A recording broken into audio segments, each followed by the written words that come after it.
الشیطان اللعین الرجیم بسم اللہ الرحمن الرحیم الحمدللہ الذی خلق اللیل والنہار بقوتہ ومیز بینہما بقدرتہ وجعل لکل واحد منہما حدا محدودا وامدا ممدودا الصلاة والسلام على سید المرسلین خاتم النبیین سیدنا الممجد بشیرنا المؤید المصطفى الامجد محمود الاحمد بالقاسم محمد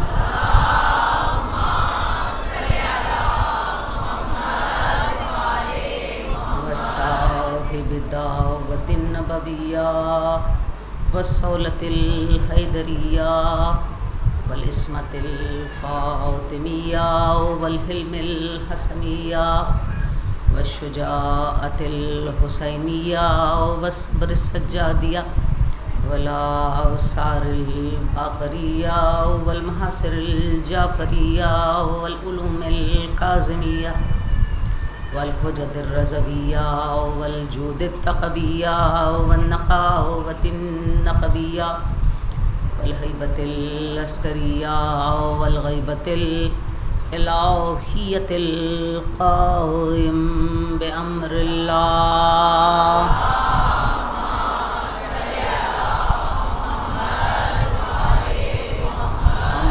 فقد قال اللہ تبارک و تعالی فی کتابہ المحکم وخطابہ المتقن وقولہ احسن بسم اللہ الرحمن الرحیم والفجر والیال عشر والشفع والوتر واللیل اذا یسر هل فی ذلک قسم للذی حجر الم تر کیف فعل ربک بعاد ارم ذات العماد التی لم یخلق مثلها فی البلاد وثمود الذین جابوا الصخر بالواد وفرعون ذی الاوتاد فاکثرهم فیہ الفساد فصب علیہم ربک صوت العذاب ان ربک لبالمرصاد صلوات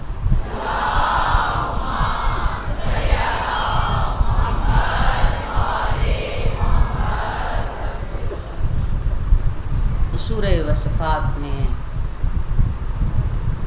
اس ذوب عظیم کے ورثے کو، اس کی انہیریٹنس کو،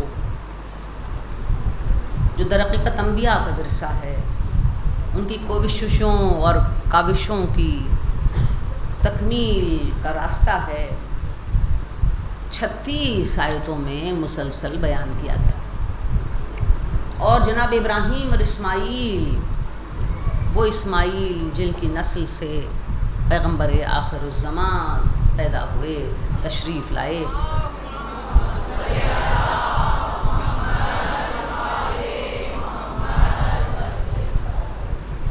اور وہ نسل اسماعیل جس نے اس عظیم ذمہ داری اور اس بڑی قربانی کے بوجھ کو اٹھا کر تمام انبیاء کو سرخرو کیا۔ ارشاد ہوا، ابراہیم نے اپنے بیٹے کے گلے پر چھری رکھی، انا ھذا لہو البلاء المبین وفدیناہ بذبح عظیم وترکنا علیہ فی الآخرین سلام علی ابراہیم۔ یہ بڑی بلا اور بڑی ابتلاء اور بڑی آزمائش ہے کہ بیٹے کی گردن پر باپ جو ہے وہ چھری رکھے یا بیٹے کو مقتول دیکھے۔ اے ابراہیم، ہم نے تمہاری اس اطاعت کے صبر کو قبول کیا۔ انا ھذا لہو البلاء المبین وفدیناہ بذبح عظیم، اور ذبح عظیم سے اسے تبدیل کر دیا، وترکنا علیہ فی الآخرین، اور آخر میں آنے والوں کا ورثہ اسے قرار دیا، ترکہ قرار دیا۔ یہ آخر میں آنے والوں کی انہیریٹنس ہے جسے وہ انجام دیں گے۔ اب یہ قربانی، یہ شہادت، قرآن کریم میں اس شہادت اور شہید کو بڑے ہی وسیع پیرائی کے اندر بیان کیا گیا ہے۔ اگر ہم عام عربک ڈکشنری میں شہید اور شہادت کے مطلب کو تلاش کریں تو شہید اور شہادت کا مطلب ہے وہاں گواہی، حاضری، موجودگی یا اللہ کی بارگاہ میں اپنی جان کا قربان کرنا، جاں فروشی۔ قرآن کریم نے اس مفہوم کو شہید اور شہادت کے اتنا وسیع کیا کہ ایسے ایسے مختلف پیرایوں میں اس شہید اور شہادت کو بیان کیا کہ عقل حیران رہ جاتی ہے۔ اگر اس کو گواہی کے معنوں میں استعمال کیا، یعنی شہید گواہ ہے، شہادت دینے والا در حقیقت گواہی دیتا ہے، تو قرآن کریم میں ارشاد فرمایا گیا قل کفا باللہ شہیدا بینی و بینکم ومن عندہ علم الکتاب۔ اے پیغمبر ان سے کہہ دو کہ تمہارے لیے شہید یعنی گواہی دینے والا،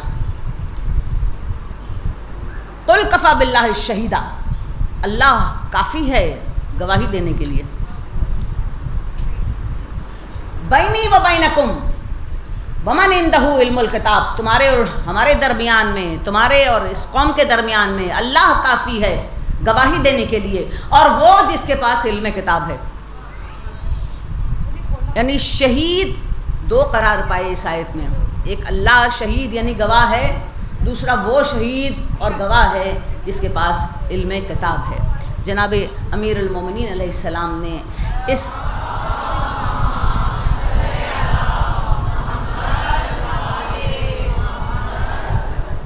جب آپ سے سوال کیا گیا کہ آپ پر اتنے قرآن کریم کی آیات کہ آپ مصداق ہیں، سورہ دہر آپ کی شان میں ہے، تو یہ آپ کے لیے فخر کا مقام ہے، کہا نہیں۔ کہا آئے تطہیر آپ کے لیے فخر کا مقام ہے، کہا ایسا نہیں ہے۔ کہا آئے درود بھی آپ کے لیے فخر کا مقام ہے، کہا نہیں۔ لوگ آیتیں گنتے گئے، آئے مباہلہ آپ کے لیے فخر کا مقام ہے، کہا سب سے زیادہ فخر کا مقام میرے لیے کوئی آیہ قرآن ہے جس کا میں مصداق ہوں تو وہ یہ آیت ہے قل کفا باللہ شہیدا بینی و بینکم ومن عندہ علم الکتاب، کہ رسول تمہاری گواہی کے لیے اللہ کافی ہے اور وہ جس کے پاس علم کتاب ہے۔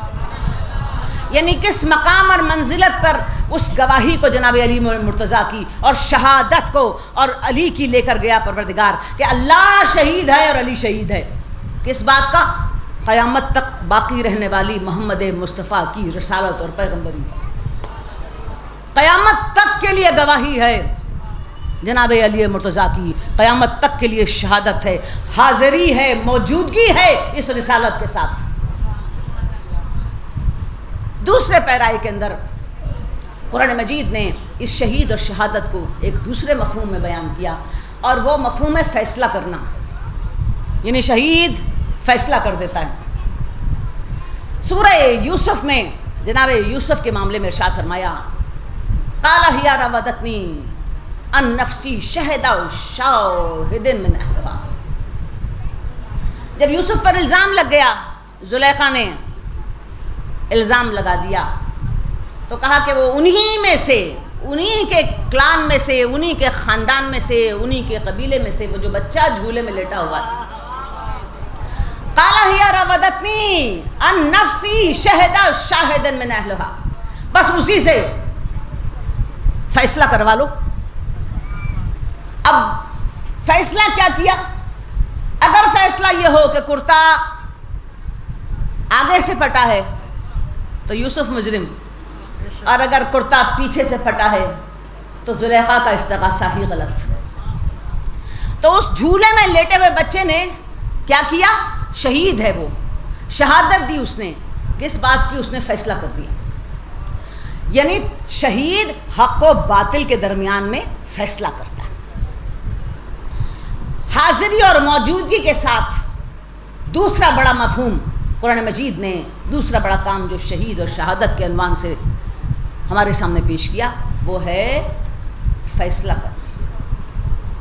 سورہ بقرہ میں ایک اور مفہوم شہید اور شہادت کے حوالے سے سامنے آیا، وَكَذَلِكَ جَعَلْنَاكُمْ أُمَّةً وَسْطًا لِتَكُونُوا شُهَدَاءَ عَلَى النَّاسِ وَيَكُونَ الرَّسُولُ عَلَيْكُمْ شَهِيدًا۔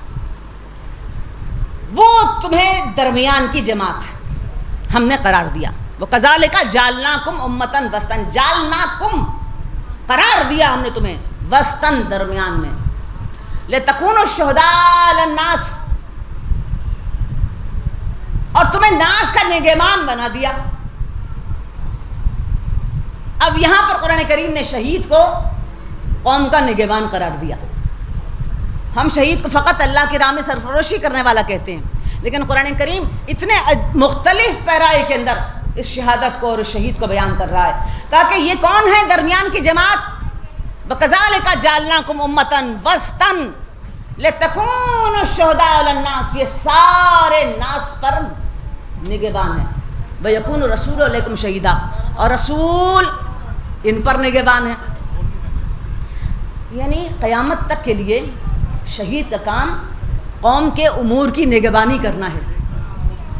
ایک لمحے کے لیے بھی غفلت نہیں ہو سکتی، اگر غفلت ہو گئی اس کا مطلب شہید یا حاضر و موجود نہیں ہے، اور اس منظر پر اس نے اپنی ذمہ داری کو پورا نہیں کیا۔ لیکن اگر نگہبانی کا فریضہ انجام دے دیا گیا اس کا مطلب ہے کہ شہید حاضر ہے، موجود ہے، اور وہ نگہبان ہے۔ وَكَذَلِكَ جَعَلْنَاكُمْ أُمَّةً وَسْطًا لِتَكُونُوا شُهَدَاءَ عَلَى النَّاسِ، وہ درمیان کی جماعت ہے جو سارے ناس پر شہید نگہبان ہے اور اس پر رسول نگہبان، یعنی ان پر رسول نگہبان، وہ ناس پر نگہبان۔ یہ مقام ہے شہید اور شہادت۔ قرآن مجید نے دو اور مفاہیم اس جاں فروشی کے عنوان سے پیش کیے، اور ایک سورہ توبہ کے اندر آخری آیات ہیں سورہ توبہ کی، ان اللہ اشتری من المؤمنین انفسهم واموالهم بان لهم الجنۃ یقاتلون فی سبیل اللہ فیقتلون ویقتلون وعدا علیہ حقا فی التوراۃ والانجیل والقرآن ومن اوفی بعہدہ من اللہ فاستبشروا ببیکم الذی بیعتم بہ ذلک هو الفوز العظیم۔ سورہ توبہ۔ اب یہاں پر جاں فروشی کے مفہوم کو تجارت کے مفہوم کے ساتھ جوڑ دیا، سودا کرنے کے مفہوم کے ساتھ جوڑ دیا کہ یہ کیا کرتا ہے شہید، یہ جان دینے والا، یہ سرفروشی کرنے والا کیا کرتا ہے۔ ان اللہ اشتری من المؤمنین انفسهم واموالهم، یہ اپنے اللہ کے ساتھ سودا کرتا ہے، تجارت کرتا ہے اپنی جان کے ساتھ اور اپنے مال کے ساتھ۔ فیقتلون ویقتلون، وہ قتل بھی کرتا ہے اور وہ قتل بھی ہو جاتا ہے۔ وعدا علیہ حقا فی التوراۃ والانجیل والقرآن، ہم نے توریت میں، انجیل میں، قرآن میں ان کے ساتھ سچا وعدہ کیا۔ ومن اوفی بعہدہ من اللہ، اللہ سے بڑھ کر کوئی اپنے وعدے کا پورا کرنے والا ہے۔ فاستبشروا ببیکم الذی بیعتم بہ، ان شہیدوں کو، ان جاں فروشوں کو یہ پیغام دے دو کہ انہوں نے اپنے اللہ کے ساتھ بڑا زبردست سودا کر لیا۔ اب شہید کیا کرتا ہے؟ جان سے اور مال سے اللہ کے ساتھ تجارت کرتا ہے۔ تو اب شہید اور اس تجارت میں کیا کماتا ہے؟ جنت کماتا ہے، اللہ کی مرضی کماتا ہے، قیادت اور امامت کماتا ہے۔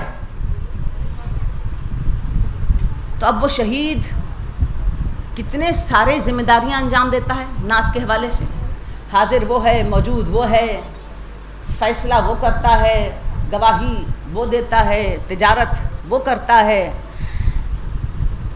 اتنا وسیع مفہوم شہید اور شہادت کا، لیکن سب میں ایک فیکٹر کامن ہے، اور وہ فیکٹر ہے حاضری اور موجودگی۔ ہر جگہ پر وہ شہید حاضر اور موجود ہے۔ دیکھیں، گواہی دینے کے لیے آپ کو حاضر ہونا لازمی ہے، ایبسینشیا گواہی تو نہیں ہوتی۔ فیصلہ کرنے کے لیے آپ کو موجود ہونا ضروری ہے، ایبسینشیا فیصلہ نہیں ہو سکتا۔ نگہبانی کرنے کے لیے آپ کو موجود رہنا ضروری ہے، بغیر موجودگی کے نگہبانی نہیں ہو سکتی۔ تجارت کرنے کے لیے آپ کو موجود رہنا ضروری ہے، غفلت میں اور سوتے ہوئے تجارت نہیں ہو سکتی۔ تو ون فیکٹر از کامن، ایک فیکٹر کامن ہے اس میں، اور وہ ہے حاضری اور موجودگی۔ اب اس شہید اور شہادت کے معاملے کو دو اور بہت اہم اس کے اندر امور چھپے ہوئے ہیں۔ ایک چیز یہ کہ شہید جب شہادت دیتا ہے تو در حقیقت اپنے اوپینین، اپنے عقیدے کا اظہار کرتا ہے، اپنی سوچ کا اظہار کرتا ہے، اپنی فکر کا اظہار کرتا ہے، اور اس عقیدے اور سوچ کی سچائی کے لیے اپنی جان کو قربان کر کے یہ ظاہر کرتا ہے کہ میں اس سوچ پر، اس فکر پر اس حد تک کنورٹڈ ہوں اور اس کی سچائی پر اتنا یقین رکھتا ہوں کہ میری جان بھی چلی جائے تب بھی میں اس فکر اور اس عقیدے سے پیچھے ہٹنے والا نہیں۔ اور دوسری اہم بات اس شہید اور شہادت کے عنوان سے یہ ہے کہ ہر جگہ شہید اور شہادت کے عنوان کو قرآن مجید نے حیات اور زندگی کے ساتھ جوڑ دیا۔ دیکھیے، گواہی دینا مردے کے بس کی بات نہیں ہے، مردہ گواہی نہیں دیتا، ٹھیک ہے۔ اب شہید گواہ ہے تو اس کا مطلب وہ زندہ، فیصلہ مردہ نہیں کر سکتا۔ کیا ممکن ہے کہ کسی عدالت میں آپ مردے کو لے جا کر بٹھا دیں گے یہ جج ہے، یہ فیصلہ کرے گا؟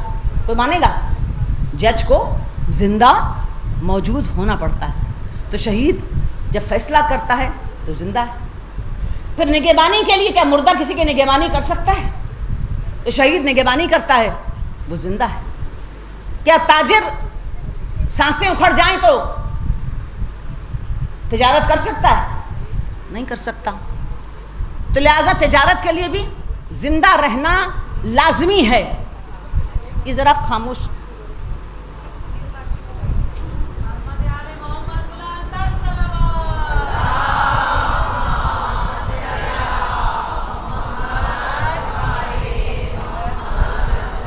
ہر جگہ مفہوم شہادت اور شہید کو قرآن مجید نے زندگی کے ساتھ جوڑ دیا۔ اسی لیے ارشاد فرمایا وَلَا تَقُولُوا لِمَنْ يَقْتُلُ فِي سَبِيلِ اللَّهِ أَمْوَاتٌ بَلْ أَحْيَاءٌ عِنْدَ رَبِّهِمْ يَرْزُقُونَ۔ یہ جو شہداء ہیں یہ زندہ ہیں، انہیں مردہ نہ کہنا، اور ان کی زندگی کا عالم اور حقیقت یہ ہے کہ اپنے اللہ کی طرف سے رزق پا رہے ہیں۔ اب قرآن مجید نے گواہی کے لیے کچھ پیرامیٹرز بھی بنائے ہیں کہ کس پیرامیٹر پر گواہی ہونی چاہیے یا شہادت دی جانی چاہیے۔ سورہ بقرہ میں اس پیرامیٹر کو یہ کہہ کر بیان کیا گیا وَلَا تَلْبِسُوا الْحَقَّ بِالْبَاطِلِ وَتَكْتُمُوا الْحَقَّ۔ پہلا پیرامیٹر کہ حق کو باطل کے ساتھ نہیں ملایا جائے گا۔ شہید کا کام کیا ہے؟ حق کو الگ کرے گا، باطل کو الگ کرے گا، حق کو باطل کے ساتھ نہیں ملائے گا۔ وَلَا تَكْتُمُوا الْحَقَّ، اور حق پر کبھی باطل کو غالب آنے نہیں دے گا۔ یہ پہلا بھی پیرامیٹر۔ ہر صورت میں حق الگ ہو اور باطل الگ ہو۔ سورہ مائدہ میں کہا یا ایھا الذین آمنوا کونوا قوامین للہ شہداء بالقسط، اے صاحبان ایمان گواہی دو۔ ایسا نہ ہو کہ گواہی دیتے وقت کسی کی دشمنی تم پر غالب آ جائے اور گواہی حق کے ساتھ نہ ہو۔ یعنی شہید جب گواہی دے گا نا، اللہ کا راہ کا شہید، تو اس پر کسی کی ذاتی دشمنی غالب نہیں آئے گی۔ اس کی لڑائی بھی اللہ کے لیے ہوگی، اس کی دوستی بھی اللہ کے لیے ہوگی، اس کا قتال بھی اللہ کے لیے ہوگا اور اس کی نرمی بھی اللہ کے لیے ہوگی۔ ذات اس کی نہیں ہوگی۔ اور جہاں پر ذاتی مفادات ہیں وہاں یہ سمجھنا کہ یہ وہ شہید اور شہادت کا مفہوم نہیں ہے جو قرآن نے بیان کیا۔ جب اپنا سب کچھ قربان کر دیا جائے اور نام خدا باقی رہے، قرآن کا وہ مفہوم شہید ہے۔ سورہ فرقان میں کہا گیا والذین لا یشہدون الزور، خدا کے نیک بندے جب شہادت دیتے ہیں تو اس میں ظلم کا کوئی امکان نہیں ہوتا۔ یعنی شہید ظالم نہیں ہوتا، ٹھیک ہے، شہید ظالم نہیں ہوتا، تو اس کے بدلے میں دوسرا لفظ کیا ہے؟ شہید مظلوم ہوتا۔ ظلم سہے گا لیکن اس کا ہاتھ ظلم کی طرف بڑھے گا نہیں۔ یہ کرائٹیریا ہے شہید کے لیے۔ پھر سورہ معارج میں کہا والذین بشہادتہم بشہادتہم قائمون والذین ہم لامانتہم وعہدہم راعون والذین ہم علی صلاتہم یحافظون۔ کون ہے شہید؟ والذین ہم بشہادتہم قائمون، جو اپنی شہادت پر قائم رہتے ہیں۔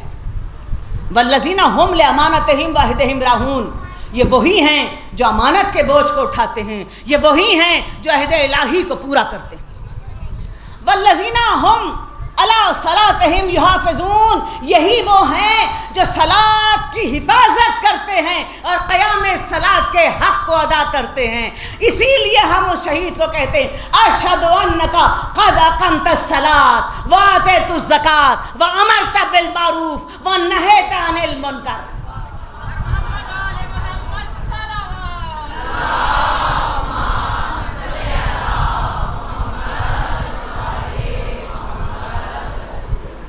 عزیزان گرامی، اب ان پیرامیٹرز جو میں نے قرآن مجید میں بہت سارے پیرامیٹرز ہیں شہید و شہادت کے، میں نے آپ کے سامنے 4 پیرامیٹرز بتا دیے۔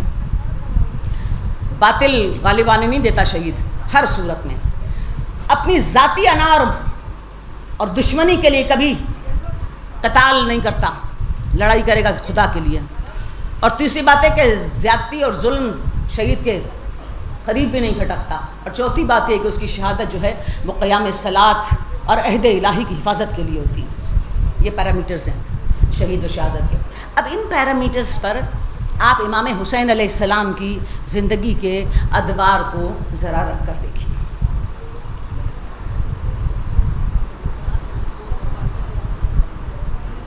امام حسین علیہ السلام کی زندگی جو ذبح عظیم کا مرقع ہے، جو ذبح عظیم ہے، کم از کم 3 ادوار میں آپ کی زندگی کو ڈیوائیڈ کیا جا سکتا ہے۔ پہلا دور وہ ہے آپ کی زندگی کا جس میں آپ پیغمبر علیہ السلام کی سایہ عاطفیت میں ہیں، یہ دور بھی گواہی اور شہادت کا دور ہے۔ دوسرا دور وہ ہے جب پیغمبر کا سایہ اڑ گیا اور آپ اپنے والد کے سائبان کے تحت رہے، یہ دور بھی گواہی اور شہادت کا دور ہے۔ اور تیسرا دور وہ ہے جب آپ ضد انقلاب اور رد انقلاب قوتوں کے سامنے براہ راست کھڑے ہو گئے، اور وہاں پر بھی آپ کی گواہی اور شہادت اس مقام پر پہنچی جسے ذبح عظیم کہتے ہیں۔ پہلا دور امام حسین علیہ السلام کی حیات طیبہ کا، جو پیغمبر علیہ السلام کے سائے اور سائبان میں بسر ہوا، وہ امام حسین علیہ السلام کی زندگی کا ایک حسین اور بہت قیمتی دور ہے، جس میں آپ کا مقام اور منزلت کیا ہے اور آپ نے اس کم عمری میں کون سی شہادت دی۔ سورہ آل عمران، وہ شہادت، وہ گواہی جسے لا الہ الا اللہ کی گواہی کہتے ہیں، ایک چھوٹی سی عمر میں جو مشکل سے آپ کی 6 ساڑھے 6 سال کی ہے۔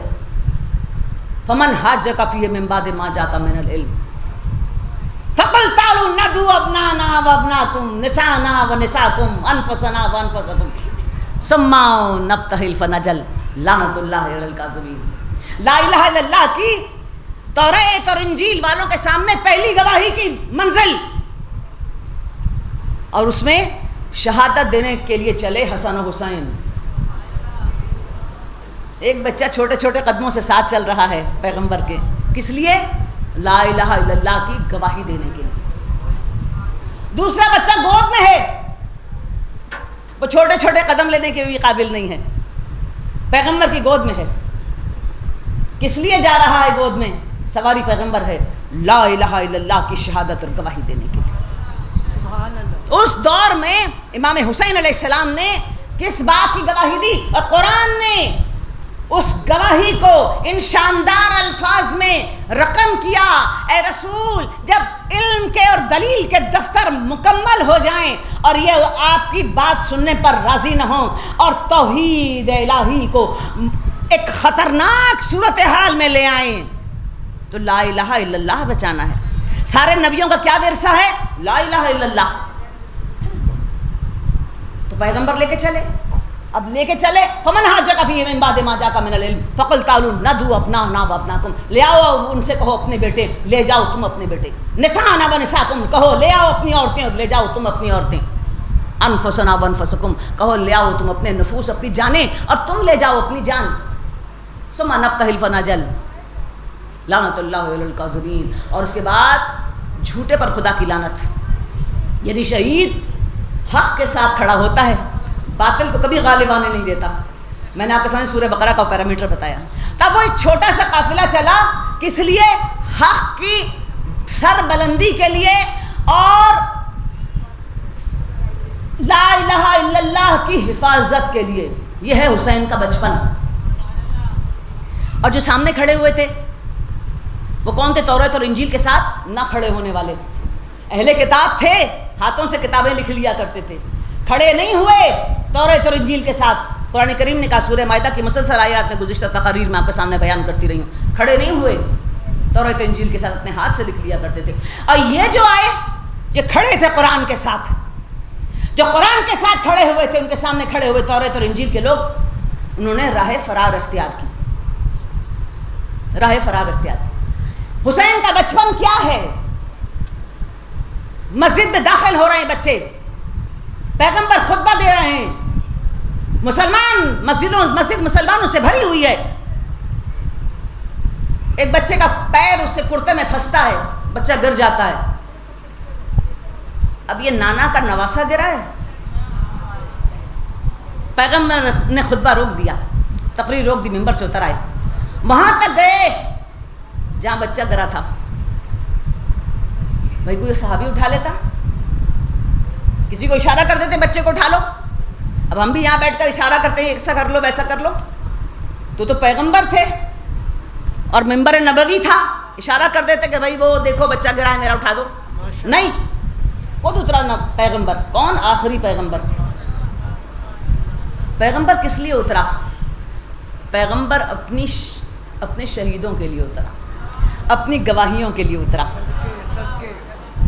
پیغمبر اپنی گواہیاں لینے چلا, کسی کو نہیں کہا کہ تم اٹھاؤ اور نہ کوئی بھائی لوگ خود بخود آگے بڑھ جاتے, سب دم سادے بیٹھے کہ پیغمبر کیا کرتے ہیں. اترے پیغمبر, وہاں تک گئے جہاں بچہ گرا ہوا تھا. اس کے بعد دونوں بچوں کو گود میں اٹھایا, ممبر پر لے آئے, ایک کو ایک زانو پر بٹھایا, دوسرے کو دوسرے زانے پر بٹھایا, اور ارشاد فرمایا اب نانا یہ میرے بیٹے ہیں, امامن یہ تمہارے امام ہیں, اور قائدن اور قائمن کھڑے رہیں تب تمہارے امام ہیں, بیٹھ جائیں تب تمہارے امام.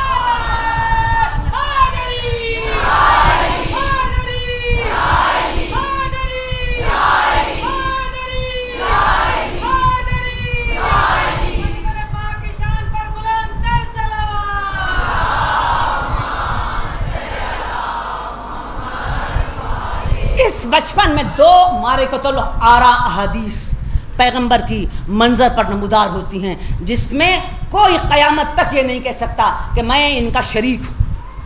جب قافلہ لے کر چلے پیغمبر اہل کتاب کے سامنے, قرآن والوں کا, تو ارشاد فرمایا انہم منی وانا منہم, یہ مجھ سے ہیں اور میں ان سے ہوں. اب علی پیغمبر سے ہیں, پیغمبر علی سے ہیں, علی پیغمبر فاطمہ سے ہیں, فاطمہ پیغمبر سے ہیں, پیغمبر حسن سے ہیں, حسن پیغمبر سے ہیں, پیغمبر حسین سے ہیں, حسین پیغمبر سے ہیں. یہ کہہ کر نکلے, قیامت تک کوئی اس بات کا دعویٰ کر کے دیکھے کہ میں اس حدیث میں شامل ہوں اور میں پیغمبر کے ساتھ ہوں. انہم منی وانا منہم, یہ مجھ سے ہیں اور میں ان سے ہوں. اور دوسری معرکۃ الآراء حدیث پیغمبر کی اس دور میں منظر پر آتی ہے. احادیث کی کتابیں لکھتی ہیں سارے برادران اہل سنت کی, معرکۃ الآراء احادیث کی کتابوں نے اس حدیث کو رقم کیا حدیث صحیحہ, اور کہا کہ پیغمبر اپنے اصحاب کے ساتھ سفر کر رہے تھے, یعنی شہر مدینہ کے اندر آپ کہیں جا رہے تھے, کسی نے آپ کی دعوت کی تھی اور آپ کے ساتھ آپ کے نواسے تھے. اب وہ بچہ گود سے اتر گیا چھوٹا, اور اس کے بعد گلیوں میں ادھر ادھر بھاگنے لگا, اور ایسے بھاگ رہا تھا جیسے اب نانا مجھے پکڑے. تو پیغمبر جہاں جہاں وہ بھاگتا تھا اس کے پیچھے پیچھے بھاگتے تھے, پھر اس کو اور بھاگنے کا موقع دیتے تھے کہ جیسے وہ تیز دوڑ رہا ہے اور پیغمبر اس کا مقابلہ نہیں کر سکتے. اور بچہ خوش ہو کر کبھی دائیں مڑے کبھی بائیں مڑے, اور اصحاب وہ منظر دیکھ رہے ہیں, کبھی پیغمبر دائیں مڑ کر کہیں کہ ارے میں اس کی تیزی کا, کبھی بائیں مڑیں پیغمبر, کبھی یہاں اس کا پیچھا کریں, یہاں تک کہ کافی دیر یہ نانا اور نواسا ایک دوسرے کے ساتھ یہ آگے اور پیچھے دوڑنے اور تمام منظر لوگوں کو دکھاتے رہے, اور اصحاب سارا منظر دیکھتے رہے, یہاں تک کہ بچہ تھک گیا. پیغمبر نے اسے گود میں اٹھایا, اور اس کے بعد وہ معرکۃ الآراء حدیث ارشاد فرمائی حسین منی وانا من الحسین.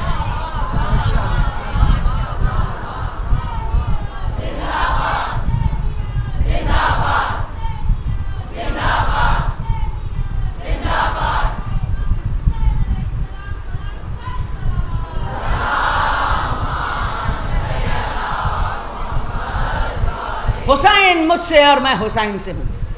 یہ مارکۃ الحرا حدیث اس وقت پیغمبر نے بیان ارشاد فرمایا. یہ ہے امام حسین علیہ السلام کی زندگی کا وہ دور جو پیغمبر کے سائبان میں بسر ہو گیا. اس کے بعد دوسرا دور شروع ہوا جب پیغمبر کا سایہ اٹھ گیا. یہ کون سا دور ہے؟ اسست ظلم والجور، اساسا ظلم والجور، جہاں ظلم اور جور کی بنیاد پڑی. ازالتکم عن مراتبکم، جس دور میں آپ کو آپ کے عظیم مرتبوں سے نیچے گرایا گیا. اب یہ وہ دور ہے جب امام حسین علیہ السلام نے باپ کے گلے میں رسی بھی دیکھی، ماں کو دیوار و دروازے میں زخمی بھی دیکھا، رات کی تاریکی میں تربت مادر بھی دیکھی، 3 دن تک نانا کا جنازہ بھی پڑا دیکھا. یہ وہ دور ہے. لیکن اس دور میں چند باتیں بہت اہم ہیں. یہ وہی دور ہے جس میں جناب امام حسین علیہ السلام تنزیل قرآن کی گواہی دینے کے لیے، قرآن کی امپلیمنٹیشن کی گواہی دینے کے لیے، العلی المال قرآن والقرآن مالی کے پیغمبر کی اس حدیث پر عمل کرنے کے لیے صفین میں باپ کے ہم رکاب ہیں، جمل میں باپ کے ہم رکاب ہیں، نہروان میں باپ کے ہم رکاب ہیں. یہ امام حسین علیہ السلام کی کربلا کی طرف پہلی ہجرت نہیں ہے. ایک ہجرت آپ اپنے والد کے ساتھ مدینے سے کوفے پہلے کر چکے ہیں، اور اس ہجرت میں آپ نے اپنے والد کے ساتھ تنزیل قرآن کے اس عظیم کارنامے کو سر انجام دیا.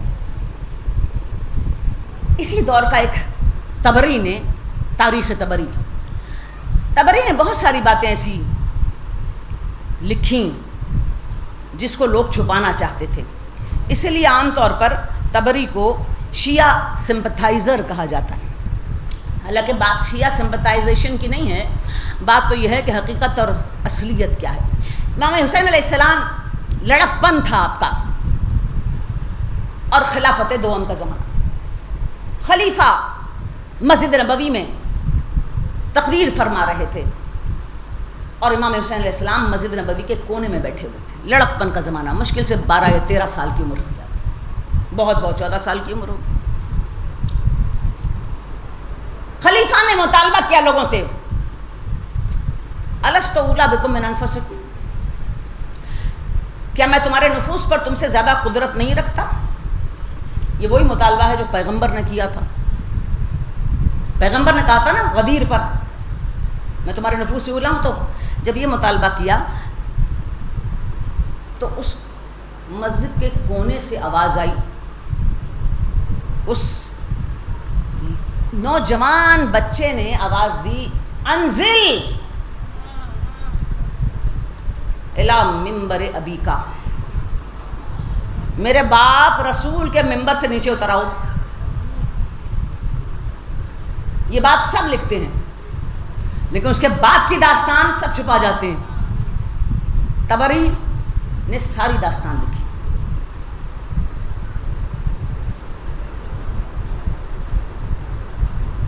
لا ممبر ابی کا، یہ تمہارے والد کا ممبر نہیں ہے، یہ میرے باپ رسول کا ممبر ہے. کس پیرائے میں کہا آپ نے؟ ابنانا و ابناکم، اپنے بیٹوں کو لے جاؤ، رسول کا بیٹا ہوں میں، یہ میرے باپ کا ممبر. تو صاحب اقتدار حکومت اور خلافت نے کہا کہ بے شک یہ میرے باپ کا ممبر نہیں ہے، یہ آپ ہی کے باپ کا ممبر ہے.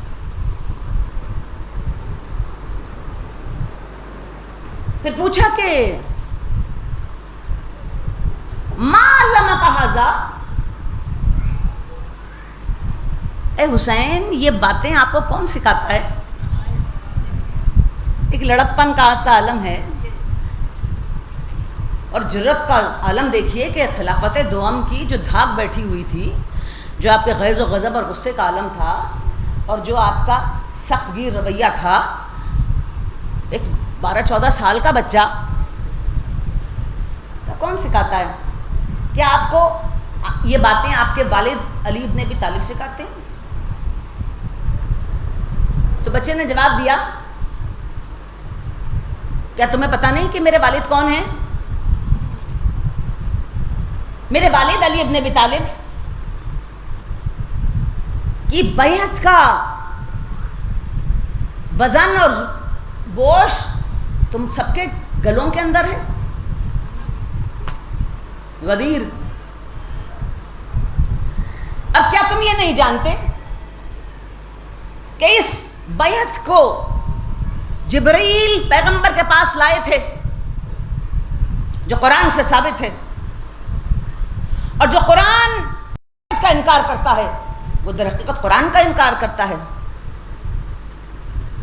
اور پھر میرا والد صرف میرا والد نہیں ہے, وہ میرا امام ہے اور میں اس کا مقتدا, اس کا فالوور ہوں.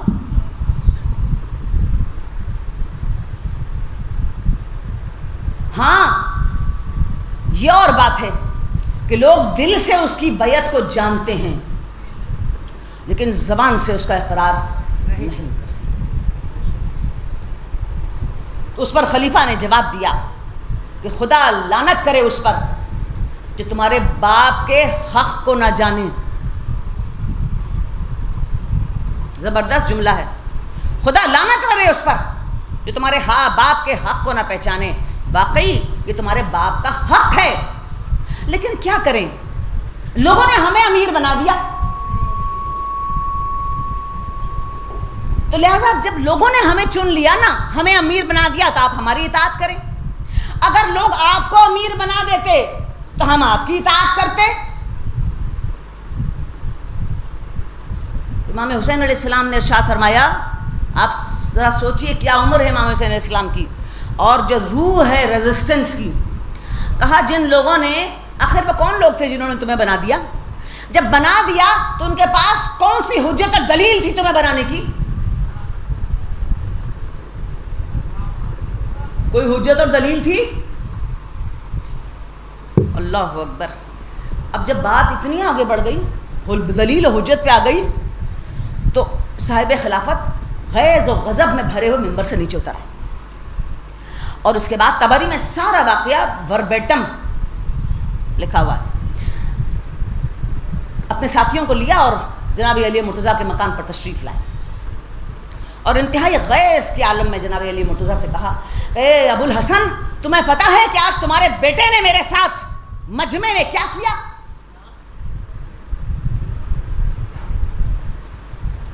اس نے گھٹیا اہل مدینہ کے سامنے مجھ پر آواز بلند کی. کیا یہ باتیں تم اسے سکھاتے ہو؟ جناب امیر نے ارشاد فرمایا کہ ابن الخطاب اپنے غصے کو ذرا کنٹرول کرو, اپنے غیظ و غضب کو ذرا تحمل کی شکل دو, اور اس کے بعد مجھے کچھ بولنے کے لیے موقع دو اور مجھے بیچ میں نہ ٹوکنا. یہ جناب امیر نے ارشاد فرمایا تو پھر چیخ کر بولے, گھٹیا لوگوں کے سامنے مجھے چیلنج کیا تمہارے بیٹے نے, گھٹیا اہل مدینہ کے سامنے. تو امام حسن علیہ السلام نے فوراً کہا, یہی گھٹیا اہل مدینہ, انہوں نے تو آپ کو امیر بنایا.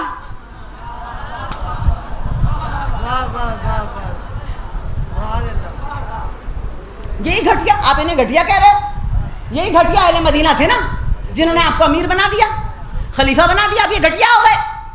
اب اور غیظ بڑھا اور کہا کہ مجھے ان نوجوانوں کے ارادے خطرناک لگتے. خلیفہ دوم بہت زیرک آدمی تھے.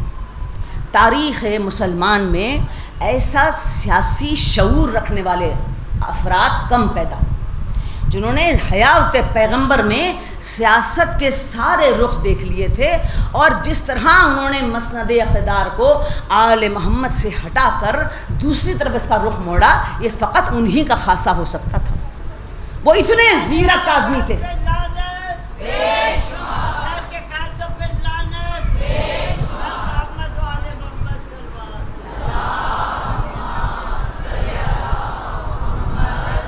بہت زیرک آدمی, اور انہوں نے تاریخ کے ان پردوں میں سے دیکھ لیا کہ کہہ کیا رہے ہیں یہ نبی کے بیٹے. کہا یہ گھٹیا اہل مدینہ, یہ گھٹیا ہیں. امام حسن علیہ السلام نے ارشاد فرمایا, یہ گھٹیا, انہوں نے تو بنایا آپ کو امیر, تم ان کے بلبوتے امیر بن کے انہیں گھٹیا کہہ رہے ہو. تو اس پر جناب عمر نے کہا, اے علی, اپنے بیٹوں کو روکو کہ یہ صاحبان اقتدار اور حکمرانوں سے لڑائی نہ مولیں، سلاطین سے اپنے سر نہ ٹکرائیں۔ مجھے ایسا محسوس ہوتا ہے کہ ان دونوں بیٹوں کی نظریں حکومت اور خلافت کے اوپر ہیں۔ یہ کہہ کر عالم آپ ان کو روکیے، ان کو ادب اور تربیت سکھائیے۔ جناب علی مرتضیٰ نے کہا کہ یہ ابن الخطاب، آپ کو پتہ ہے یہ کون ہیں؟ یہ ابنائے محمد ہیں، یہ نبی کے بیٹے ہیں، محمد کے بیٹے ہیں، اور جو ادب اور تہذیب پیغمبر انہیں سکھا گئے اس سے زیادہ تو میں انہیں کچھ نہیں سکھا سکتا۔ بھائی جن کا سکھانے والا استاد نبی ہو، منہ میں چبا چبا کر جنہیں پیغمبر نے دانے بھرائے ہوں، انہیں میں کیا تہذیب سکھاؤں؟ ہاں یہ بات یاد رکھو کہ اس وقت کرۂ ارض پر، زمین پر پیغمبر کا ان سے زیادہ قریبی کوئی نہیں ہے۔ تم امیر بنے اس لیے کہ تم پیغمبر کے صحابی تھے، یعنی تم پیغمبر کی قربت کی وجہ سے اس مقام پر پہنچے، تو یہ تو پیغمبر کی اولاد ہیں، یہ تم سے کہیں زیادہ آگے ہیں۔ اگر فقط صحابیت تمہیں اس مقام پر لے جا سکتی ہے تو یہ تو اولاد ہے۔ تو کہا پھر کیا کروں؟ کہا انہیں راضی کرو، انہیں راضی کرو۔ تو کہا یہ کیسے راضی ہوں گے؟ کہا راضی کرنے کا طریقہ یہ ہے کہ جو چیزیں اپنے مقام سے ہٹا دی گئی ہیں انہیں ان کے مقام پر دوبارہ رکھ دو، جو غلطی ہو گئی ہے اس کا ازالہ کر دو۔ اب کیا کہہ رہے ہیں بٹوین دا لائنز علی؟ جو مقام سے جسے ہٹا دیا گیا اسے وہاں رکھ دو، جو غلطی کی اس کا ازالہ کر دو۔ تو زیرک خلیفہ نے باپ اور بیٹوں کے ارادے بھانپ لیے اور کہا بس میں نصیحت کرتا ہوں صاحب اقتدار و حکومت کے ساتھ، بیٹوں کو سمجھا دو جھگڑا نہ لیں، تمہارے بیٹوں کی نظریں خلافت اور اقتدار پر۔ یہ کہہ کر باہر نکل گئے خلیفہ۔ باہر نکل کر مسجد کی طرف جا رہے تھے، اپنے کورٹ آف حکومت کی طرف، تو جناب عثمان سے ملاقات ہو گئی تو انہوں نے کہا کہ بڑی دیر ہو گئی ابو الحسن کے گھر پہ، کیا بات طول پکڑ گئی؟ تو کہا کہ کون جیت سکتا ہے، کون جیت سکتا ہے گفتگو میں علی اور علی کے بیٹوں سے؟ تو جناب عثمان نے کہا یہ عبد مناف کی اولاد ہیں، جو توانائی میں ساری نسلوں سے بڑے ہوئے، یہ عبد المناف کے بیٹے۔ یہ ہے امام حسین علیہ السلام کا وہ دور، اسست اساس الظلم والجور، ازالتکم عن مراتبکم، جہاں آپ کو آپ کے مرتبوں سے نیچے گرایا ہے۔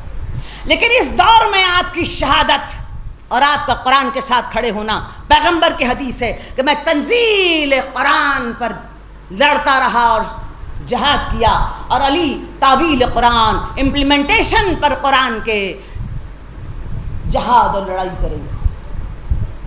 دونوں بیٹے علی کے اس میں امپلیمنٹیشن آف قرآن یعنی تنزیل قرآن پر اس دور میں قرآن کے ساتھ کھڑے ہو گئے۔ آج اگر توریت اور انجیل کی طرح قرآن نہیں بکھرا، کسی کی جرأت نہ ہوئی خود سے قرآن لکھنے کی اپنے ہاتھوں سے، تو اس کی وجہ یہ ہے کہ علی اور علی کے بیٹے قرآن کے ساتھ کھڑے تھے۔ یہ وہ دور ہے امام حسین علیہ السلام کا جو جناب امیر کی سربراہی اور صاحبان میں گزر گیا۔ اس کے بعد تیسرا دور ہے امام حسین علیہ السلام کی زندگی کا، اور وہ ہے ضد انقلاب اور رد انقلاب۔ 20 سال کا وہ دور ہے جہاں انقلاب کی اینٹی فورسز کھڑی ہو گئیں۔ اب اینٹی فورسز کیا چاہتی ہیں؟ لا الہ الا اللہ کو مٹانا، ختم کرنا۔ حسین ابن علی جب ان اینٹی فورسز کے سامنے کھڑے ہوئے تو آپ نے کیا کیا؟ اب یہاں پر 2 اور احادیث عظیم الشان منظر پر نمودار ہوتی۔ ان احادیث کو چھپایا جاتا ہے تاکہ شہادت امام حسین علیہ السلام کے واقعے کو تاریخی واقعہ بنا کر پیش کیا جائے اور مذہب سے اس کی جڑ کو کاٹ دیا جائے۔ یہ عین مذہبی معاملہ ہے. جب ذبیحہ اسماعیل مذہب ہے تو ذبح عظیم حسین سیاست اور تاریخ کیسے ہو سکتا ہے؟ اس دور میں کیا کیا امام حسین علیہ السلام نے؟ باپ اور بیٹے نے شریعت پیغمبر کے 2 بڑے باب مکمل کیے. شریعت مکمل نہ ہوتی اگر علی وہ باب نہ لکھتے، اور شریعت مکمل نہ ہوتی اگر حسین وہ باب نہ لکھتے. جو باپ نے باب لکھا، پیغمبر کے دور میں مسلمانوں سے لڑائیاں نہیں ہوئی تھیں. جتنی لڑائیاں ہوئیں کافروں سے ہوئیں، تو لہٰذا مال غنیمت بھی ہوتا تھا اور بہت سارے معاملات ہوتے تھے. لیکن یہ چیپٹر نہیں کھلا شریعت کا. اگر مسلمانوں سے لڑ پڑیں تو ان کے ساتھ جیتنے والے ہارنے والوں کے ساتھ کیا سلوک کریں؟ کہیں نہیں تھا، کچھ نہیں پتا تھا. جب جمل کی معرکے میں امیر المومنین کا لشکر غالب آ گیا تو لوگوں نے اپنی عادت کے عین مطابق ہارنے والوں کے مالوں کو لوٹنے کا ارادہ کر لیا، لوٹ مار مچانے لگے. فوراً روک دیا. کہا یا ابن ابی طالب یہی ہماری جنگوں کا دستور ہے؟ کہا نہیں، شریعت کا نیا باب رقم ہوگا. آج تک تم کافروں سے لڑتے تھے، اب مسلمانوں سے لڑائی ہے. اب یہاں پر وہ اصول رقم ہوں گے کہ مسلمان اگر مسلمان سے لڑے تو لڑائی کے کیا اصول و پیرامیٹرز ہونے چاہیے. آپ نے وہاں پر وہ اصول طے کیے. نہ کوئی مسلمان کا مال لوٹے گا، نہ اس کے بچوں کو غلام بنائے گا، نہ اس کی عورتوں کو کنیز اور غلامی میں لے گا، نہ ان کے گھروں کو تباہ کرے گا، نہ ان کی ڈویلنگز کو برباد کرے گا، نہ ان کے پانی کے چشموں پر قبضہ کرے گا، نہ ان کی کھیتیوں کو آگ لگائے گا. لوگ بفر گئے. تو ہمیں کیا ملا جنگ سے؟ تو کہا اچھا چلو اگر اسی لوٹ مار کی روایت کو آگے چلائیں، اسی غلام اور کنیز بنانے کی روایت کو آگے چلائیں، تو جناب ام المومنین عائشہ ہاری ہوئی ہیں، مفتوح ہیں.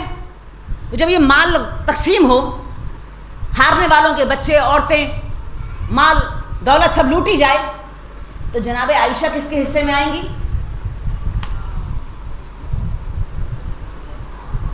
مفتوح ہے نا، کسی کے حصے میں آئیں گی.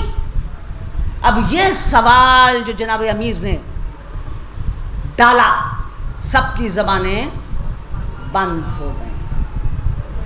اور پھر آپ نے عزت اور احترام سے ان کے بھائی محمد بن ابو بکر کے ساتھ سواریوں پر سوار کرایا، دستے ساتھ کیے، ساتھ سفر کا سامان دیا اور انہیں مدینے پہنچا دیا. یہ نیا باب لکھا علی نے شریعت کا. جب مسلمان سے لڑے تو اس کا مال دوسرے مسلمان پر جائز اور مباح نہیں ہے. یہ باب لکھا باپ نے. اور بیٹے نے کون سا باب لکھا؟ بیٹے نے یہ باب لکھا کہ اگر کوئی جبر اور ظلم سے تسلط حاصل کر لے مسلمانوں کے اوپر اور اقتدار اعلیٰ پر قبضہ کر لے، تو ایسے میں کیا وہ اولی الامر کہلائے گا اور اس کی اطاعت لازمی ہوگی؟ شریعت کا دوسرا باب ہم میں اور تاریخ کے طویل سفر میں برادران اہل سنت کے ساتھ یہی ایک فرق رہا کہ وہ خوفزدہ ہو کر جبر و تسلط کے ذریعے سے جو بھی حکومت پر بیٹھ جاتا تھا نا، اس کی اطاعت شروع کر دیتے تھے. اہل تشیع یا علی کی پارٹی تاریخ کے ہر دور میں کبھی جابر و ظالم کے تسلط کو قبول نہیں کرتی رہی، چاہے سرفروشی کرنی پڑے، گھر لٹانے پڑیں، جوان دینے پڑیں، آگے اور خون کے دریا عبور کرنے پڑیں. یہ فرق ہے اہل تسنن اور اہل تشیع میں. امام حسین علیہ السلام کے سامنے کیا معرکہ درپیش ہوا کہ جبر اور تسلط کے ساتھ ایک شخص مسلمانوں کے اقتدار اعلیٰ پر قابض ہو گیا، اور قابض ہو کر اس نے بیعت مانگی. بیعت کے الفاظ بڑے شرمناک ہیں. اس نے کہا تم میری غلامی پر بیعت کرو.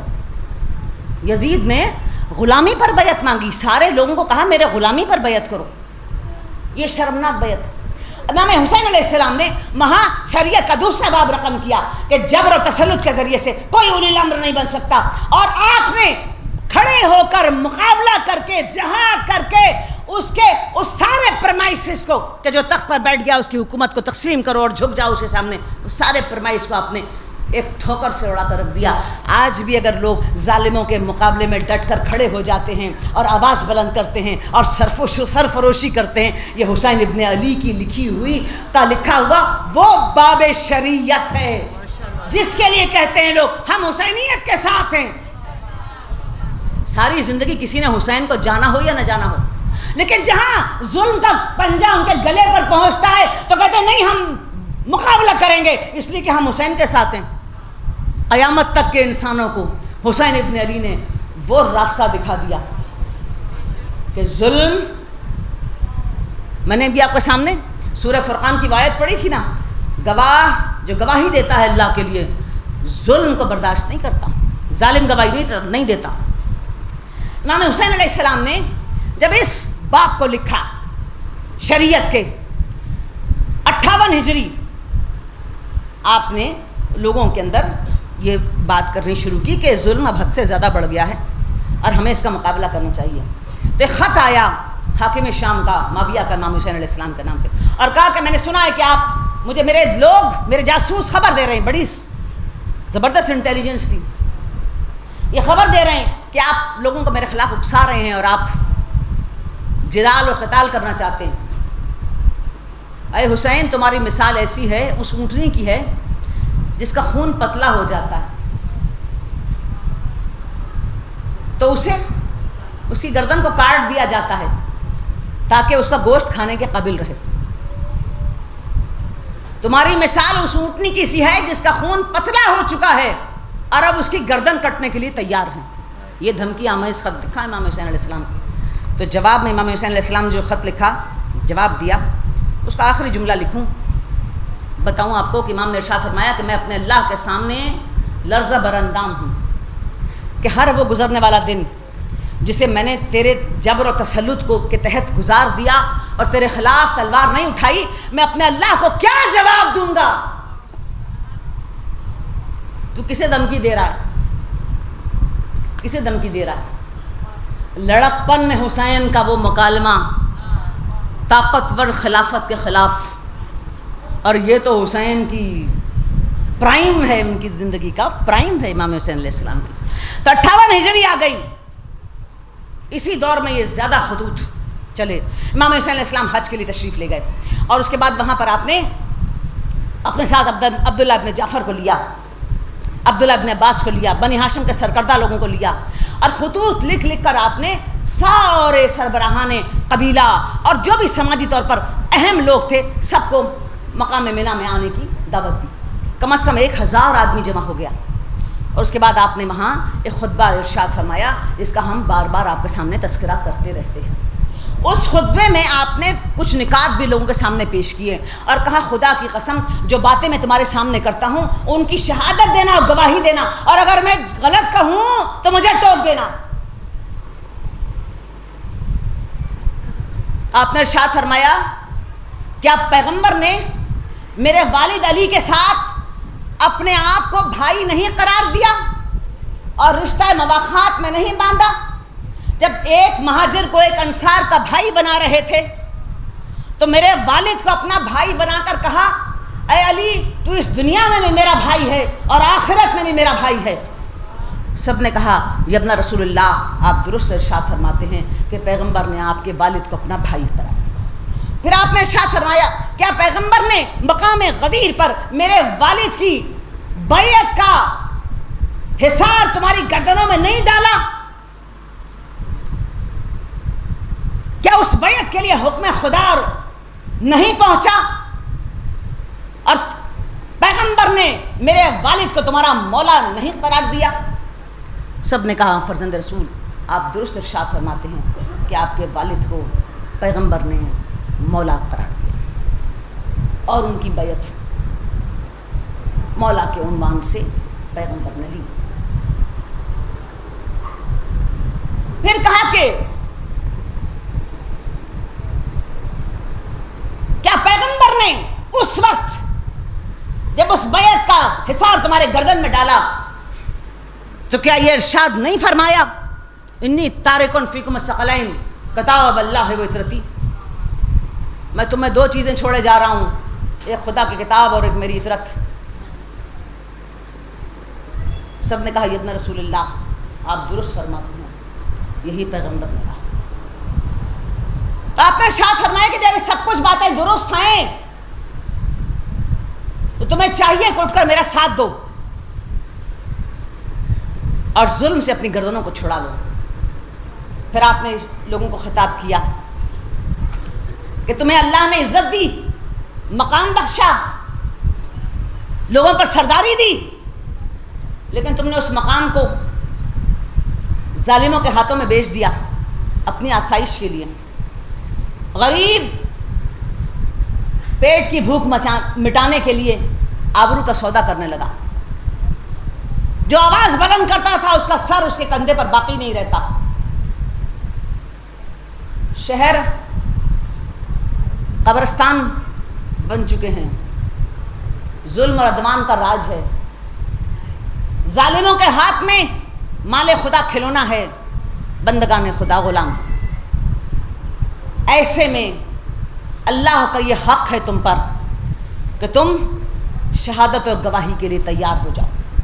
پھر آپ نے اللہ کی بارگاہ میں مقام منا موقع حج آسمان کی طرف ہاتھوں کو بلند کیا اور کہا پروردگار، ایک طویل خطبہ ہے امام حسین علیہ السلام کا، کہ میں نے جو کچھ کہا وہ اس لیے نہیں کہ میرا مقصد اپنی تعریف کرنا ہے، میرا مقصد فقط یہ ہے کہ میں تیرے بندوں کو ظلم سے آزاد کرا دوں، میرا مقصد فقط اتنا ہے کہ تیرے شہروں کو انسانوں کے رہنے کے قابل بنا دوں، میرا مقصد فقط اتنا ہے کہ تیری بات کو، تیری کتاب کے پیغام کو انسانوں میں رائج کروں۔ اور پھر اس کے بعد امام حسین علیہ السلام نے جب مدینے سے مکے کی طرف ہجرت کی تو جناب عبداللہ ابن عمر وہاں پر موجود تھے، عمرہ کرنے کے لیے آئے ہوئے تھے، ماہ شعبان تھا۔ انہوں نے عمرہ کیا، کوئی اپنے کام انجام دی، اور جب انہیں خبر ہوئی کہ امام حسین علیہ السلام مکے پہنچ چکے ہیں تو وہ ان سے ملاقات کرنے کے لیے آئے۔ جناب عبداللہ ابن عمر نے امام حسین علیہ السلام سے کہا کہ میں نے یہ سنا ہے کہ آپ نے بیعت یزید سے انکار کر دیا، میں کہنا یہ چاہتا ہوں کہ بنی امیہ کے پاس طاقت ہے، دولت ہے، اقتدار ہے، آہستہ آہستہ سارے لوگ ان کی بیعت کر لیں گے، فقط آپ رہ جائیں گے، اور اگر آپ مقابلہ کریں گے تو آپ قتل کر دیے جائیں گے۔ میرا تو خیال یہ ہے کہ آپ بھی ان کی بیعت کر لیں اور خون خرابے سے اپنے ہاتھ کو بچائیں۔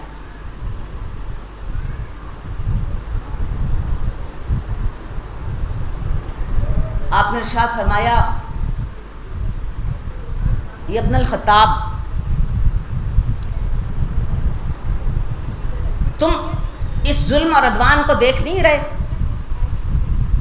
کیا ایسے میں پیغمبر کی یہ تعلیمات ہیں کہ خاموشی اختیار کیا جائے؟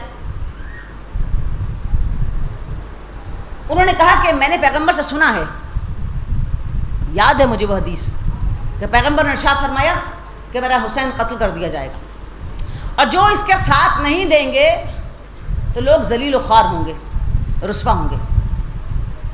تو آپ نے ارشاد فرمایا کہ تم میرا ساتھ نہ دے کر ذلت اور خواری کو پسند کرنا چاہتے ہو؟ تو عبداللہ ابن عمر نے کہا کہ فرزند رسول، میں وہ ہمت نہیں رکھتا مقابلے کی اور لڑائی کی، میں آپ کو اللہ کے سپرد کرتا ہوں اور آپ کو الوداع کہتا ہوں، کیونکہ مجھے پتہ ہے کہ اس کے بعد آپ قتل کر دیے جائیں گے۔ یہ پتہ تھا سب کو کہ حسین ابن علی کیا کرنے جا رہے ہیں۔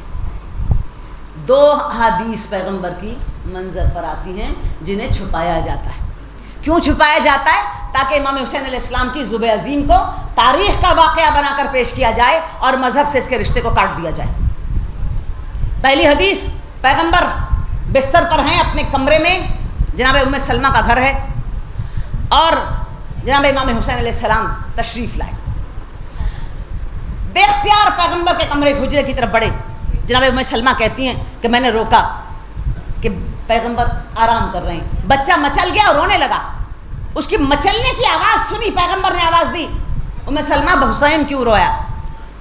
میں نے دروازہ کھول دیا، بچہ اندر چلا گیا، پیغمبر نے سینے پر لے لیا، میں باہر بیٹھ گئی، تھوڑی دیر بعد مجھے پیغمبر کی ہچکیوں سے رونے کی آواز آئی، میں گھبرا کر دروازہ کھول کے داخل ہوئی، کہا یا رسول اللہ کیا معاملہ ہے جو آپ اتنا بلک بلک کر رو رہے ہیں؟ کہا ام سلمہ آج وہ فرشتہ میرے پاس آیا جو اس سے پہلے کبھی نہیں آیا تھا، اور وہ پیغام لایا، ہائے،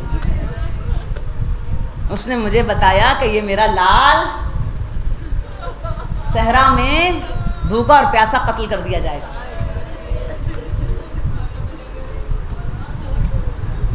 اور پھر ایک خاک اٹھا کر جناب ام سلمہ کے حوالے کر دی، کہا یہ اس مقام کی خاک ہے جو فرشتہ مجھے دے گیا، تم اس وقت تک زندہ رہو گی، یہ خاک محفوظ رکھنا، جب حسین قتل ہو جا یہ خاک خون میں تبدیل ہو جائے گی۔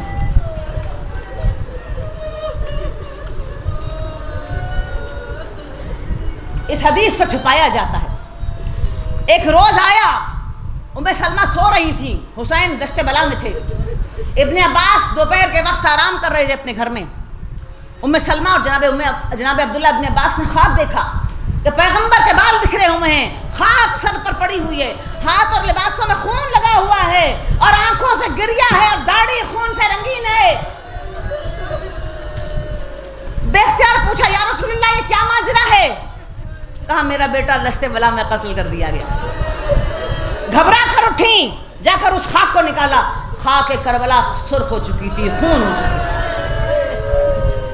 اس تاریخ کو نوٹ کر لیا، ابن عباس نے بھی یہ خواب دیکھا، اس تاریخ کو نوٹ کر لیا، جناب ام سلمہ کے پاس آ کر یہ خواب بیان کیا، کہا میں نے بھی یہ خواب دیکھا ہے۔ جب قافلہ واپس پلٹ کر آیا اور اس تاریخ کو قافلے سے پوچھا گیا تو وہی روز عاشور اور وقت عصر تھا جو حسین ابن علی کی گردن پر چھری پھر رہی۔ دیکھو اسماعیل کے ذبح ہونے کی خبر ابراہیم کو خواب سے دی گئی، اور حسین کے ذبح عظیم کی خبر وحی اور فرشتے کے ذریعے سے دی گئی۔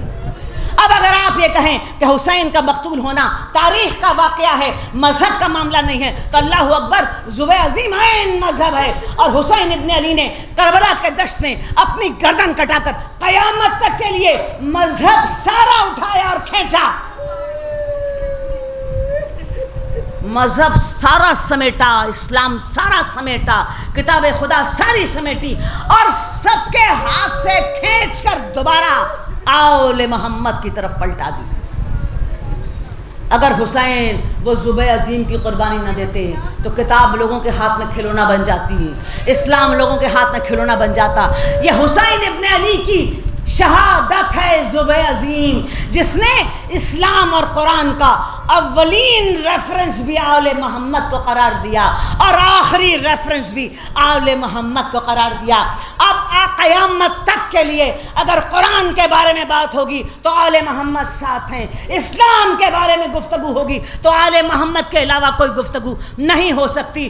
حسین نے ان ہاتھوں سے جو اسلام کو تباہ کر رہے تھے، قرآن کو تبدیل کرنا چاہتے تھے، سب کچھ سمیٹا اور آل محمد کی طرف پلٹا۔ حقاؤ کے بنائے لا الہ ہست حسین، اور قیامت تک کے لیے لا الہ الا اللہ کو اپنے دامن کے ساتھ باندھ دیا، جہاں حسین وہاں لا الہ الا اللہ۔ اب حج کو تبدیل کر دیا عمرے سے۔ سعید بن عمرو بن عاص مدینہ مکے کا گورنر، 30 جلاد وحشی مقرر کیے، لباسوں میں تلوار چھپائے ہوئے، کہ وہ امام حسین علیہ السلام کو دوران طواف قتل کر دیں۔ قتل ہو جاتے تو پتہ بھی نہیں چلتا، فوراً حج کو عمرے سے تبدیل کیا۔ لوگ طواف کر رہے ہیں اور آپ عازم شہادت ہیں، لوگ حج کر رہے ہیں، حسین نے حج کو شہادت کے بلندی پر پہنچا دیا۔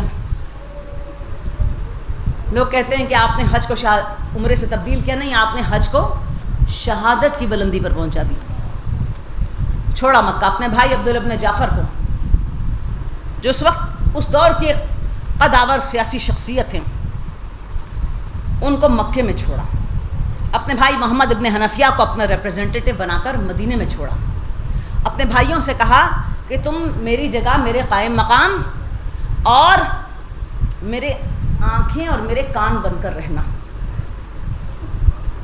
یہ اسٹریٹجی ہے حسین ابن علی کی کہ مدینہ بھی خالی نہیں چھوڑا، اتنا بڑا سینٹر اپنے بھائی کو بٹھایا، کوفہ ایک عظیم سینٹر جہاں سے آپ نے اس تحریک کی ابتدا کرنی ہے، وہاں اپنے بھائی مسلم بن عقیل کو بھیج دیا، مدینے میں اپنے بھائی محمد ابن حنفیہ کو بٹھا دیا، مکے میں اپنے بھائی عبداللہ ابن جعفر کو بٹھا۔ کون جعفر؟ عبداللہ ابن جعفر، جعفر طیار کے بیٹے، جن کے باپ کی شیدائے رسول ہونے کا حالت یہ تھی، حبشہ سے واپس آ رہے تھے، ہجرت حبشہ کی تھی نا جعفر نے، پہلا رسول کا ڈپلومیٹ اور سفیر جناب جعفر طیار، جس نے نجاشی کے دربار میں پیغمبری کا کیا بہترین ریپریزنٹیشن کی۔ تو راستے میں پتہ چلا کہ پیغمبر خیبر پر ہیں، تو مدینہ نہیں گئے جعفر طیار، حبشہ سے سفر طے کر کے آ رہے تھے، فوراً خیبر پہنچے، ایسا نہ ہو کہ میرے بھائی رسول کو میری ضرورت پیش آ جائے۔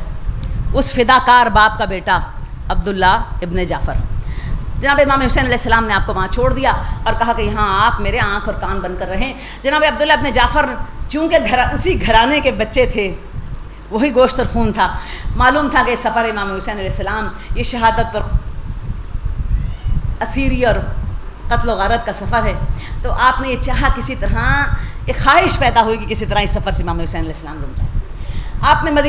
آپ نے سیاسی طور پر نیگوسیشنز اور گفت و شنید شروع کی اور ایک امان نامہ لکھوا لیا امام حسین علیہ السلام کا نام کہ اگر آپ مکے میں رہیں گے تو آپ پر کوئی آنچ نہیں آئے۔ امام حسین علیہ السلام عازم سفر ہو گئے، مکے کی سرحدوں سے باہر نکلے تو آپ نے دیکھا کہ کچھ سواریاں آپ کا پیچھا کر رہی ہیں، تیز تیز گھوڑے دوڑ رہے ہیں۔ آپ نے اپنے قافلے کو تھوڑا سا اس راہ سے ہٹایا،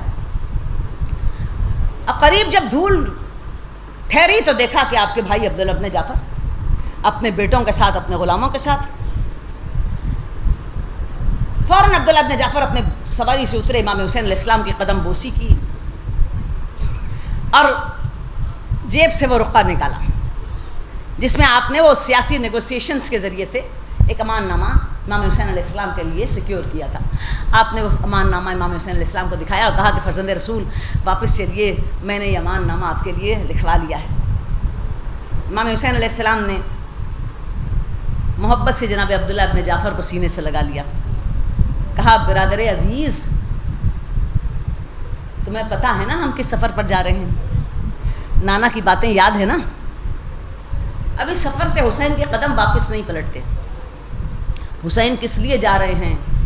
انا ھذا لہو البلاء المبین وفدیناہ بذبح عظیم وترکنا لہ فی الاخرین۔ ارے 1,24,000 پیغمبروں کا ترکہ ہے، انہیریٹنس ہے، ان کی وراثت ہے، اسے بچانے کے لیے دشت بلا میں جا رہے ہیں حسین۔ السلام علیکہ یا وارثہ آدم صفت اللہ، اے آدم کے وارث، اے نوح کے وارث، اے ابراہیم اور اسماعیل اور اسحاق اور یعقوب کے وارث، اے موسیٰ اور عیسیٰ اور محمد رسول اللہ کے وارث، اے علی ولی اللہ کے وارث۔ کا یہ سفر کچھ اور ہے، تمہیں پتہ ہے نا۔ خاموش ہو گئے عبداللہ ابن جعفر، اس لیے کہ سفر کے بارے میں آپ کو اچھی طرح پتہ تھا۔ آپ نے ارشاد فرمایا کہ فرزند رسول جب آپ آمادہ سفر ہی ہیں تو میری چھوٹی سی ایک گزارش ہے، میں جناب زینب سے ملاقات کرنا چاہتا ہوں، کچھ کلام کرنا چاہتا ہوں، اگر اجازت دیں تو سواری کے پاس چلا جاؤں۔ کہا بے شک۔ فوراً جناب عبداللہ ابن جعفر جناب زینب کی سواری کے قریب آئے اور کہا بنت رسول آپ کے بھائی اسی سفر پر روانہ ہیں جس سفر کی کو شرط نکاح بنایا گیا تھا۔ جناب زینب کے نکاح میں ایک شرط تھی کہ اگر آپ کو سفر درپیش ہو اپنے بھائی کے ساتھ تو جناب عبداللہ آپ کو نہیں روکیں گے۔ کہا یہ وہی سفر، اور اس سفر میں امام حسین علیہ السلام خطرات کا شکار ہوں گے، یہ قربانی کا سفر ہے، آپ خالی ہاتھ جا رہی ہیں، ایسے میں تو قربانیاں لے جانی چاہیے۔ مجھے تو آقا کا حکم ہے مکے میں ٹھہر جاؤں، محضر شہادت میں نام نہیں ہے۔ یہ 2 بیٹے لایا ہوں، انہیں ساتھ لے جائیے۔ جب بات قتل حسین پر پہنچے تو ایک کو میری طرف سے اور ایک کو اپنی طرف سے قربان کر دیجیے گا۔ ہائے بی بی کا حوصلہ بڑھ گیا، اپنے ساتھ لے کر نہیں آئی تھیں بیٹوں کو، بیٹے باپ کے ساتھ مکے میں تھے۔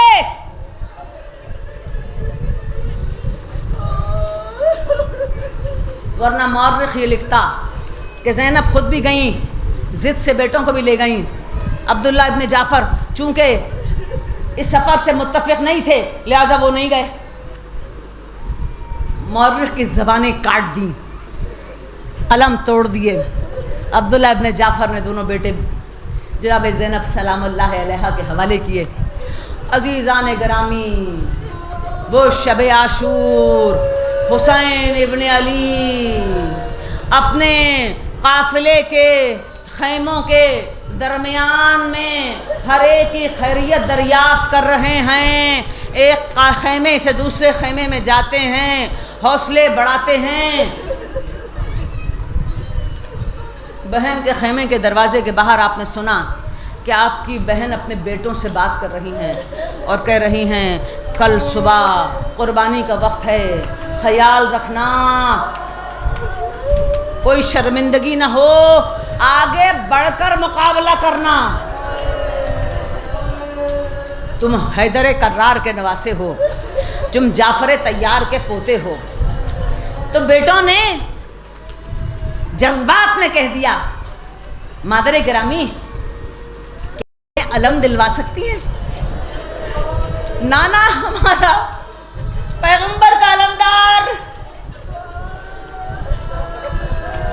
حیدر کرار، باپ ہمارا پیغمبر کا علمبردار جعفر طیار، ہمیں علم مل سکتا ہے؟ بی بی نے غیظ سے کہا حد ادب، اتنی بڑی بات؟ ارے قمر بنی ہاشم موجود، علی کا بیٹا، حسین کا لال، فاطمہ کی دعا، ایسی خواہش بھی نہ کرنا۔ امام حسین علیہ السلام آگے بڑھ گئے۔ ہائے زینب، ہائے زینب، کیا اپنے بچوں کی تربیت فرما رہی ہیں؟ طبل جنگ بجا، تقدم ولدی، میرے لال آگے بڑھو، حملہ اولا ہوا، 50 اصحاب قتل ہو گئے، نماز ظہر ہوئی، اصحاب ختم ہو گئے، عائزہ کی باری آئی، عبداللہ ابن مسلم کی لاش آئی۔ عزیزو، امام حسین علیہ السلام نے ایک خیمہ بنا دیا تھا، حملہ اولا کے 50 اصحاب سب کی لاشیں اٹھا کر لائے اور خیمے میں رکھی۔ نماز ظہر کے مقتولین سب کی نماز لاشیں اٹھائیں اور لا کر خیمے میں رکھی، سب کی لاشیں اکٹھا کرتے تھے حسین ابن علی۔ بس عبداللہ ابن مسلم کی لاش آئی، ہائے مسلم کا جوان سال بچہ، لاش آنے کی خبر آئی، جناب زینب کو غیظ آیا، بیٹوں کو طلب کیا، ارے کیا شرمندہ کر دیا، کس منہ سے مسلم کی زوجہ کو، ارے اپنی بہن کو جا کر اس کے بیٹوں کی تعزیت کروں، ارے پہلے ہی مسلم شہید ہو چکے، 2 بچے کوفے میں مارے گئے، تم کس بات کا انتظار کر رہے ہو؟ کہا مادر گرامی ہم تو ماموں کے سامنے بار بار پوچھ رہے ہیں، میدان میں جائیں اجازت نہیں ملتی۔ بیٹوں کے بازو پکڑے، بھائی کی خدمت میں حاضر ہوئی، کہا بھائی انہیں اجازت دے دو۔ ارے اہل خاندان کے سامنے زینب کی آنکھوں کو شرمندہ نہ کرو۔ جناب اونو محمد گھوڑوں پر سوار ہوئے، میدان کی طرف چلے، فوج اشقیاء پر حملہ کیا۔ زینب سجدہ خالق میں، پروردگار قربانی کو قبول فرما۔ بھوکے پیاسوں نے تھوڑی دیر لڑائی لڑی، گھوڑوں سے گرے، آواز آئی یا